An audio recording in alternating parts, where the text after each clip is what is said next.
Mes bien-aimés, je poursuis la deuxième partie de mon enseignement sur l'homme et la femme dans l'Église. Le rôle de l'homme dans l'Église, le rôle de la femme dans l'Église. Noé, comme je l'ai dit, il était marié avec sa femme. Ils avaient des enfants. La femme honorait son mari. La femme n'a point désobéi à son mari et les enfants ont obéi. Et leur mari, ils ont hérité le royaume. Ils ont été sauvés. Mais qu'en est-il aujourd'hui? Qu'en est-il aujourd'hui? Qu'est-ce qui se passe? À cause de la désobéissance. Parce que les hommes n'ont pas cherché la vérité. Les hommes se sont attachés aux hommes. Les hommes se sont attachés aux hommes. Ça veut dire les âmes dans les assemblées se sont attachées à tous ceux qui leur prêchent la parole de Dieu. Ils ne cherchent pas à connaître Dieu. Comme je l'ai dit tantôt, ils ne se documentent pas. Ils ne sondent pas les Écritures sur les sujets. Il n'y a que les amens qui les intéressent.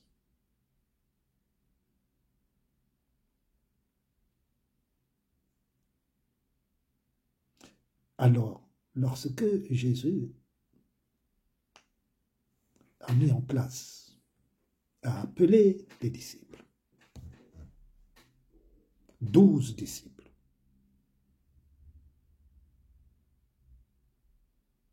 la parole de Dieu nous dit qu'il a choisi les 12 disciples et tous les disciples que nous connaissons. Nous allons les citer. 12 apôtres. Simon, qui le nomma Pierre, André, son frère, Jacques, Jean, Philippe, Barthélemy, Matthieu, Thomas, Jacques, fils d'Alphée, Simon, appelé le Zélote, Jude, fils de Jacques, et Judas Iscariote, qui devint traître.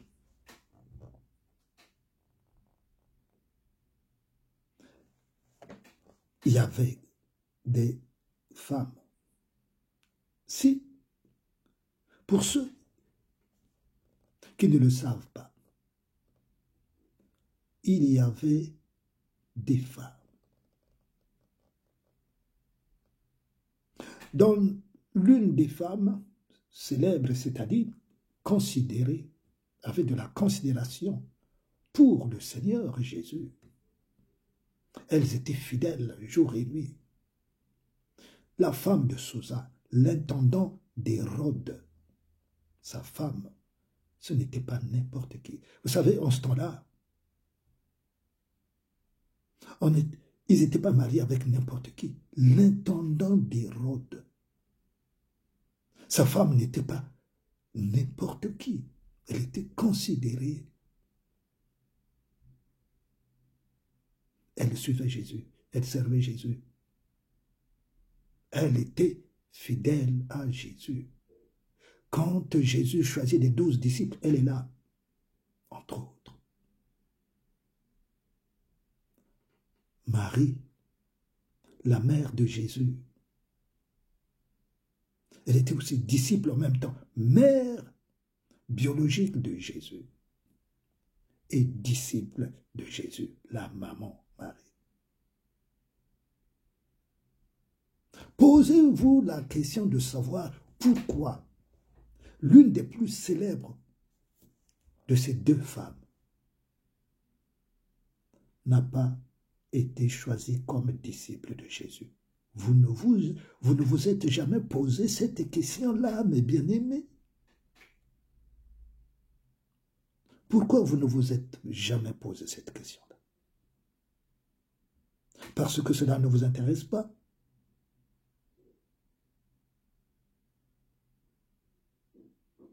Jésus savait que l'œuvre de Dieu, être aux commandes de Dieu, de un, demander de l'autorité. La raison, mes bien-aimés, il fallait de l'autorité pour paître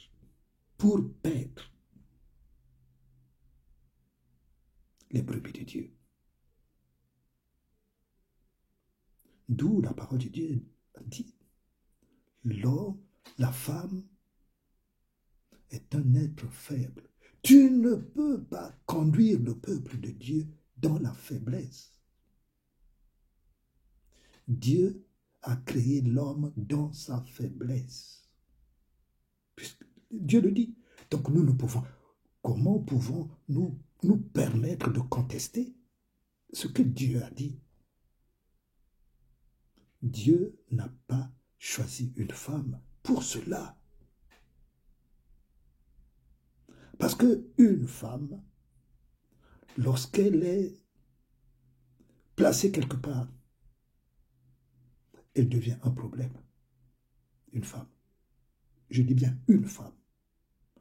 Quand on lui donne l'autorité, c'est-à-dire être chef, une femme devient un problème. Parce qu'il y a l'orgueil. En première instance, qui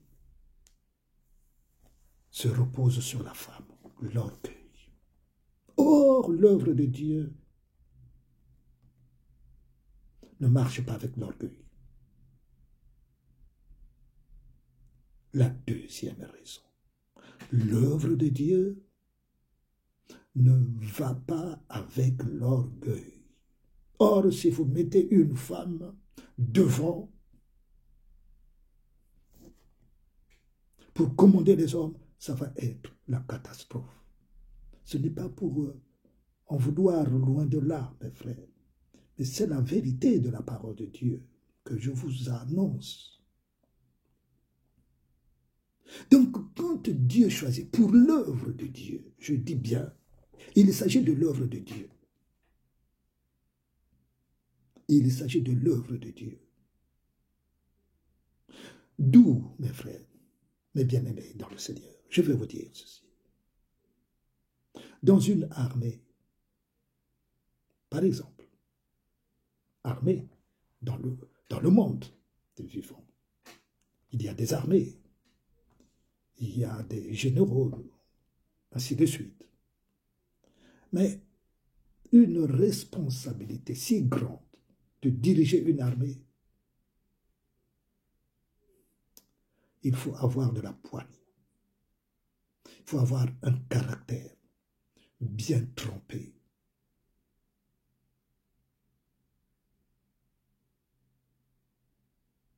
Il y a donc, sur les choses de Dieu, mes bien-aimés, Dieu, s'il n'a pas choisi de femmes,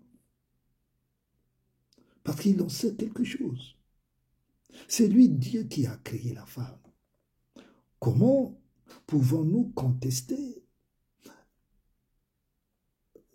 pour ce que Dieu a créé, pour ce que Dieu a trouvé bon de faire? C'est comme quand il choisit l'homme. Il a créé l'homme en premier. Pourquoi? Pourquoi il n'a pas créé la femme d'abord? Puisque c'est la femme qui enfante. C'est la femme qui met au monde un enfant. Il aurait donc dû créer une femme en premier. Voyez l'homme, voyez mes bien-aimés, Parce que Dieu connaît pourquoi.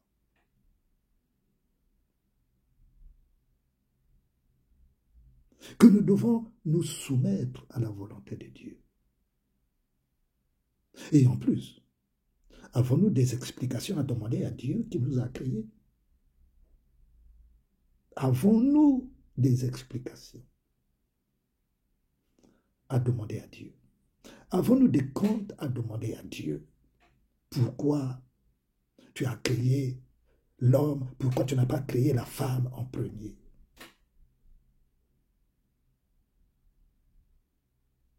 Mes bien-aimés,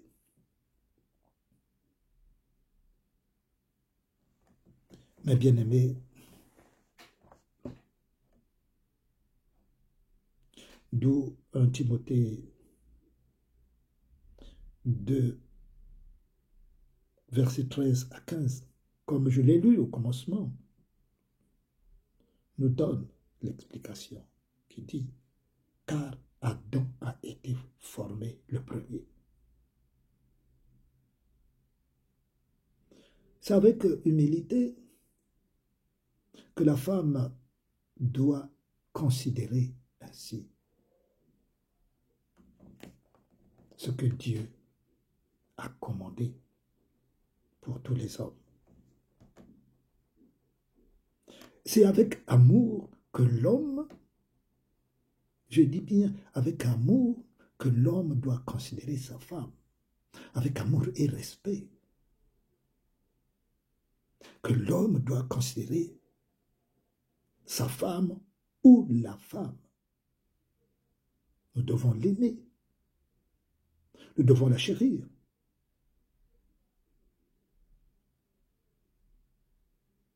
Or, quand une femme va diriger l'Église, c'est au détriment des hommes.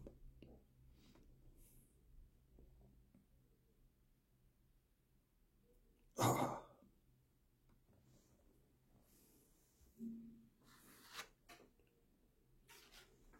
Mes bien-aimés,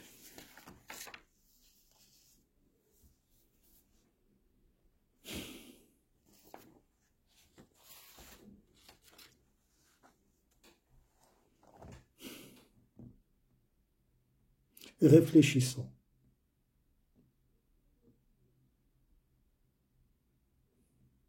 Nous nous sommes détournés, l'homme s'est détourné des fondamentaux de Dieu pour faire sa volonté. Nous les hommes, nous nous sommes détournés. Nous vivons dans un monde à l'envers désormais.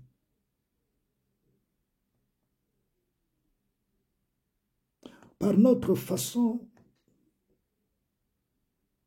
de faire les choses de Dieu, nous prouvons que Dieu s'est trompé. Je dis bien par notre façon de faire, nous prouvons que Dieu s'est trompé. Nous prouvons que nous sommes plus sages, plus intelligents que Dieu. Nous corrigeons Dieu.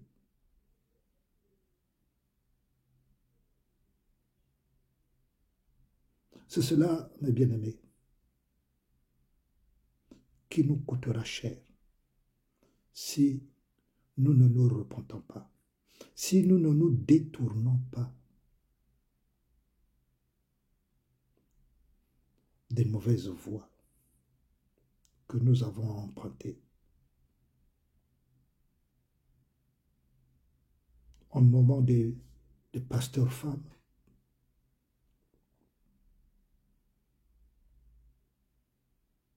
des pasteurs qui prêchent.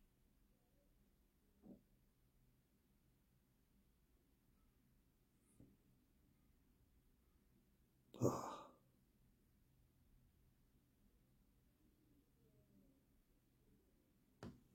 S'il est difficile pour vous, mes bien-aimés, de comprendre que vous êtes dans l'égarement,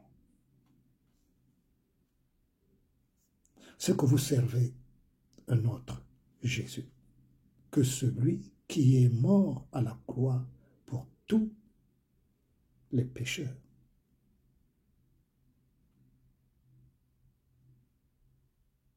Vous vous considérez plus meilleur que Jésus.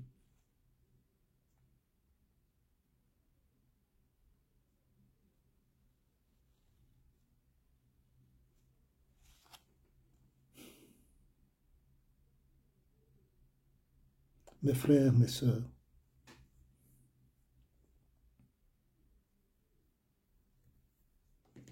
comme je vous l'ai dit,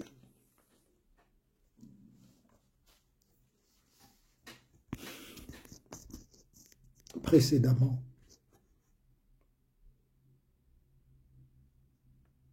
il n'y a rien de nouveau sous le ciel.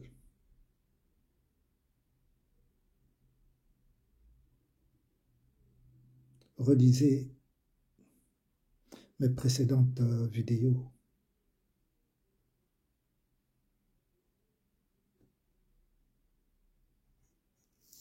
Les temps sont très mauvais parce que nous sommes loin du Seigneur. Et bien aimés, nous sommes loin du Seigneur.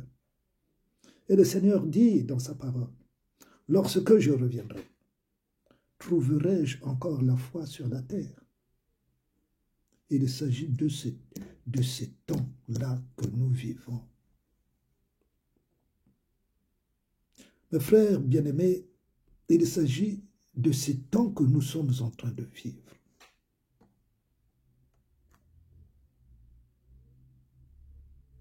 Lorsque le Seigneur va revenir, il dit, « Trouverai-je encore la foi sur la terre ?» Non. Puisqu'il le dit, le Seigneur. Donc ce que je vous ai dit là, ce que je vous ai parlé là, bien-aimés, ça nous concerne, vous et moi. Ça concerne des assemblées. Ça concerne ces pasteurs. Ça concerne ces pasteurs, mes frères, mes sœurs.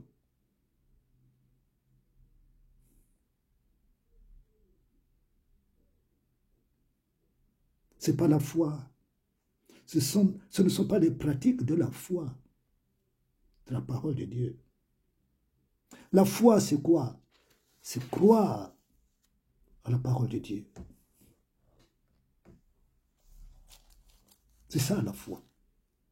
La foi, c'est croire à la parole de Dieu. Croire à la parole qui est écrite pour nous, pour que nous mettons en pratique cette parole. C'est cela.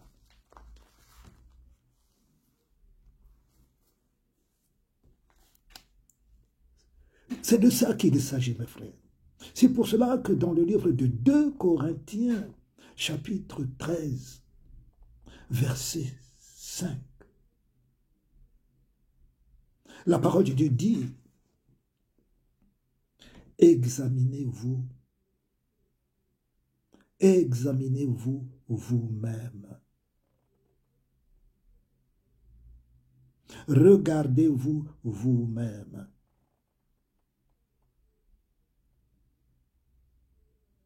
Pour savoir si vous êtes dans la foi. » La foi, c'est la parole de Dieu que je vous ai annoncée là, dans cet enseignement.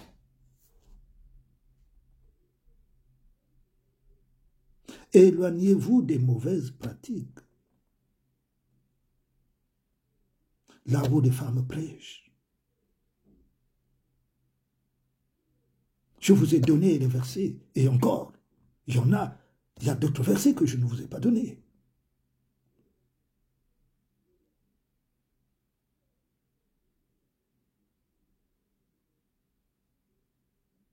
Ayez le discernement, le discernement, le discernement.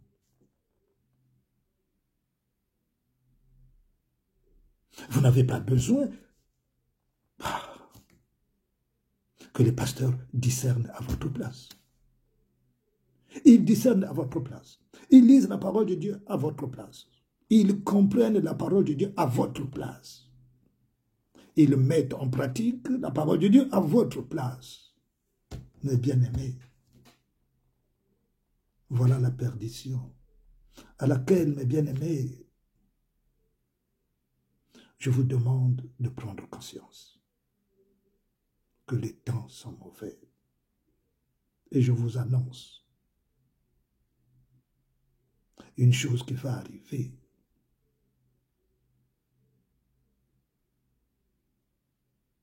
Que Dieu m'a annoncé qui va arriver. Et je vous donne seulement la date. Je vous annoncerai ce qui va arriver. Ce que Dieu m'a annoncé.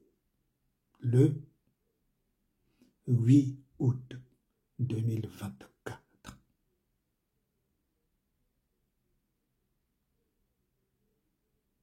Celui qui aura été fidèle à la parole de Dieu, fidèle à la parole de Dieu, celui-là aura la grâce de Dieu.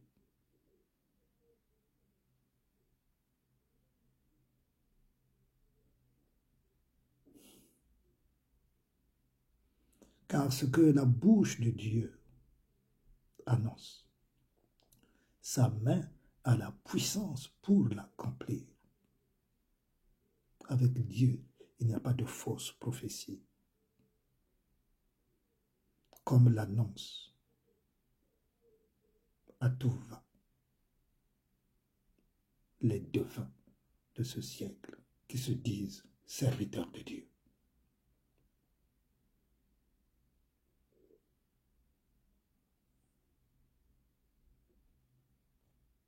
Devenons imitateurs de Dieu. Devenons les imitateurs de Dieu. Nous l'avons lu dans le livre d'Éphésiens, chapitre 5, versets 1 à 7. Devenons donc, à travers ce que nous avons lu, que nous lisons tous les jours, ne soyez pas esclaves des pasteurs, mes frères, mes sœurs. Ne soyez pas des esclaves des pasteurs. Ne soyez pas esclaves des hommes. Ne soyez pas esclaves de ceux qui prêchent la parole de Dieu. Donc ne soyez pas esclaves de votre frère Grégoire. Soyez esclaves de Jésus, en mettant en pratique ce que nous venons de lire, que je viens de vous rappeler, mais en faisant strictement attention à nous-mêmes. D'où examinons-nous,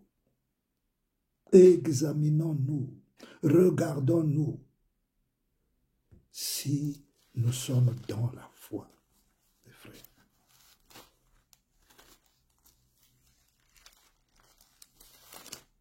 Alors, comment savoir si nous sommes dans la foi? Bon, nous allons terminer. Je vais expliquer comment savoir si je suis dans la foi. Comment savoir? La première des choses pour savoir si je suis dans la foi, je dois lire la parole de Dieu. Ce n'est pas en écoutant un pasteur que je saurai si je suis dans la foi, mais en lisant d'abord la parole de Dieu et en suivant celui qui est exemplaire.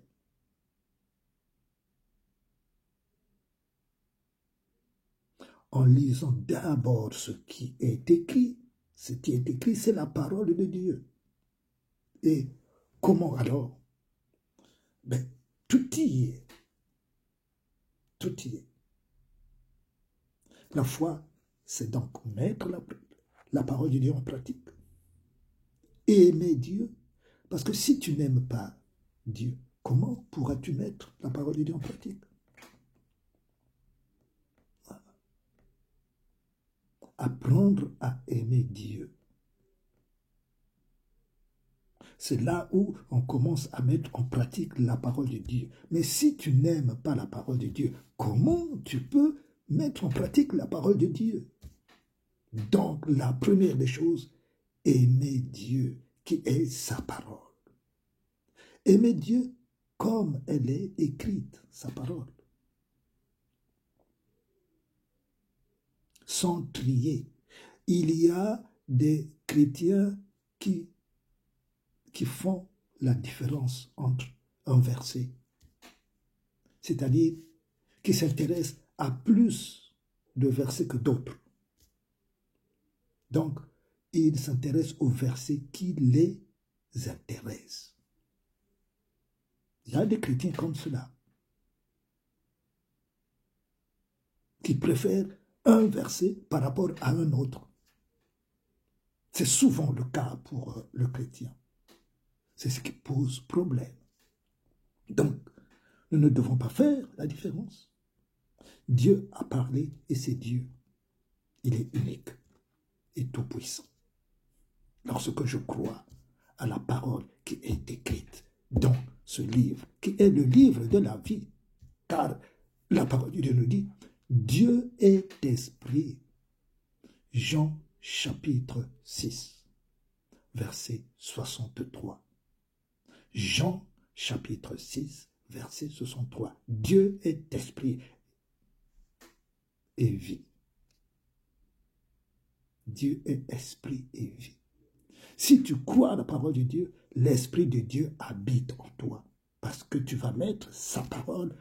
Croire n'est pas tout, mais il faut appliquer la parole de Dieu. Mettre en pratique la parole de Dieu pour que l'esprit de Dieu habite en toi. Mais si tu lis seulement, sans aimer sa parole, comment l'esprit de Dieu peut venir habiter en toi? Donc, l'esprit de Dieu est disponible à celui qui l'aime, c'est-à-dire qui met en pratique sa parole. Dieu alors vient habiter dans son cœur, dans ses os, dans sa chair. Et c'est là où commencent à s'opérer des changements, des miracles, parce que tu mets en pratique sa parole. Parce que tu t'examines en faisant attention à ce qui sort de ta bouche, en faisant attention à ce que tu regardes, à ce que tu entends, en faisant attention à ton cœur. Et tu dis, Seigneur, aide-moi à ne pas pécher contre toi.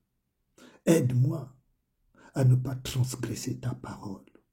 Tu parles à Dieu, tu commences à parler à Dieu. Seigneur Jésus, aide-moi à mettre en pratique ta parole. Seigneur Jésus, aide-moi à disposer mon cœur pour toi. Aide-moi, Seigneur Jésus, à être uni à ta volonté. Et que tes actes se concrétisent. C'est là où Dieu commence à voir l'amour que tu as pour lui. Parce que tu penses, lui connaît ta pensée. Les changements commencent à s'opérer. Mais cela, ce n'est pas un pasteur qui viendra te dire, bon, moi je vais prier pour toi. Alors, comme ça, Dieu va t'aimer. Vous comprenez, mes frères? Ce n'est pas Grégoire qui viendra te dire, non, ben, il faut que tu donnes ta dîme, et puis Dieu va t'aimer. Parce qu'il y a ces pratiques-là dans les assemblées. Si tu ne donnes pas à Dieu, Dieu ne va pas te bénir. Voilà les fausses doctrines dans les assemblées. Je vous explique, mes frères. Comment créer cette relation avec Dieu? Pour que Dieu constate que tu l'aimes. C'est en l'aimant donc que Dieu vient habiter en toi. il vient s'installer en toi. Et il dit dans le livre de Jean, chapitre 14, verset 21, « Celui qui m'aime sera aimé de mon Père. Et moi et mon Père, nous viendrons habiter chez lui. » Voilà que Dieu se concrétise dans ta vie. Et ce n'est pas par un pasteur. Ça c'est une démarche personnelle. Parce que je vois des personnes qui, à longueur de journée, n'écoutent que les pasteurs. Voilà l'autre bêtise des chrétiens. Ils n'écoutent que des pasteurs à longueur de journée. Ils n'écoutent que des pasteurs. Ils n'écoutent que les louanges des pasteurs. Ils n'écoutent que les adorations de pasteurs. Je dis, mais oh, quelle folie! Mais toi-même, tu peux louer le Seigneur. Sans que tu... C'est ce qu'on appelle les supports. Les supports, c'est-à-dire se reposer sur un support. Un support, ça peut être l'adoration d'un pasteur. J'écoute l'adoration d'un pasteur. Vous voyez l'aberration des chrétiens. L'aberration, la stupidité, excusez-moi, la stupidité des chrétiens.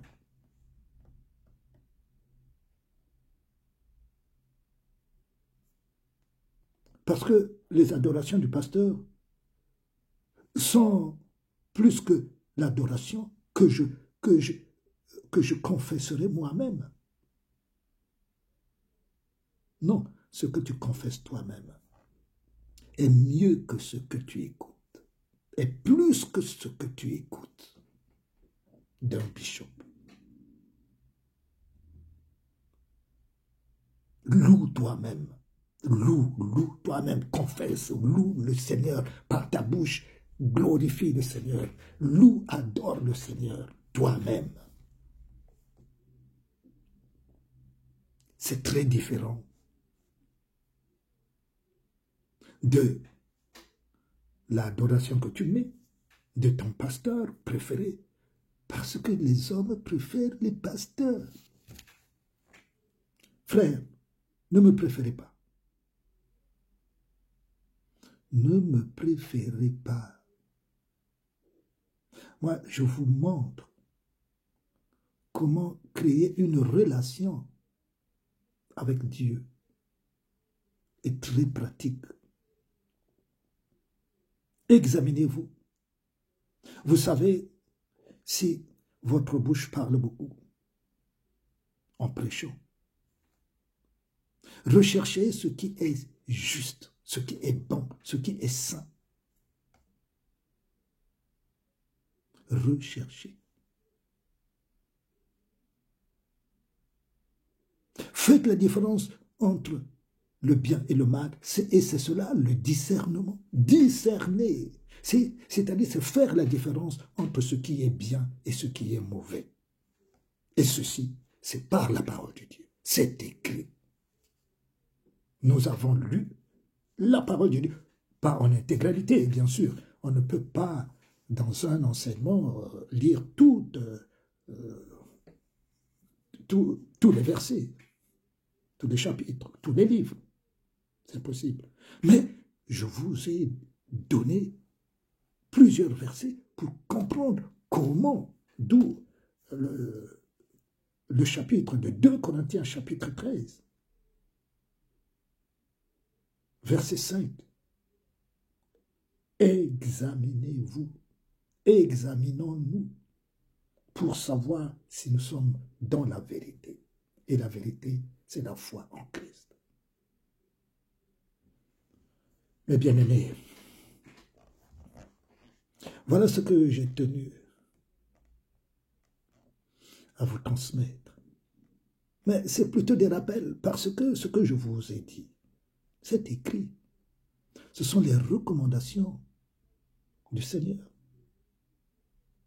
C'est des ordres divins de la part du Seigneur. Donc nous devons avoir la crainte. Bien-aimé, la crainte. La crainte. Dieu dit, vous devez faire ceci. Mais si nous ne faisons pas, bien-aimé, nous désobéissons. Et lorsque nous désobéissons, nous ignorons que nous avons désobéi à Dieu. C'est grave, bien-aimés. C'est grave. Nous devons savoir si nous sommes dans le droit chemin.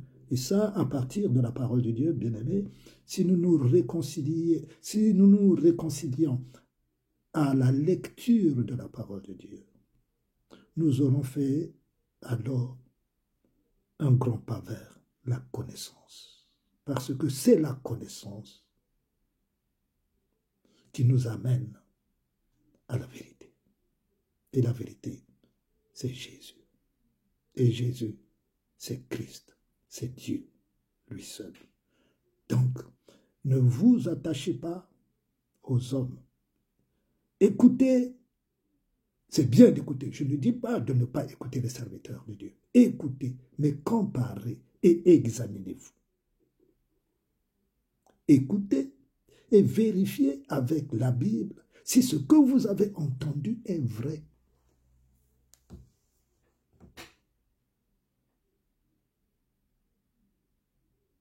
J'espère que je me suis bien fait comprendre, mes bien-aimés dans le Seigneur.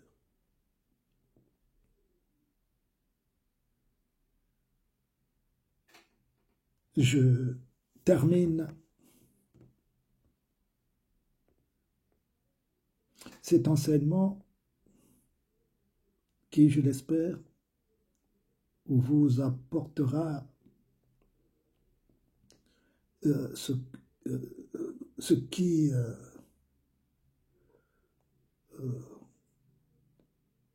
vous donnera un plus. Mais en tout cas, la parole de Dieu ne vient que pour nous éclairer. La parole de Dieu ne vient que pour nous fortifier, pour nous restaurer. Parce que sans la parole de Dieu, nous sommes perdus.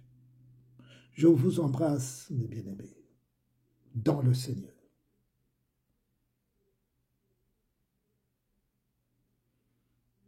Que Dieu soit béni dans vos vies, dans vos familles respectives. Je vous embrasse par un saint baiser de la part de votre frère Grégoire. À très bientôt, mes frères.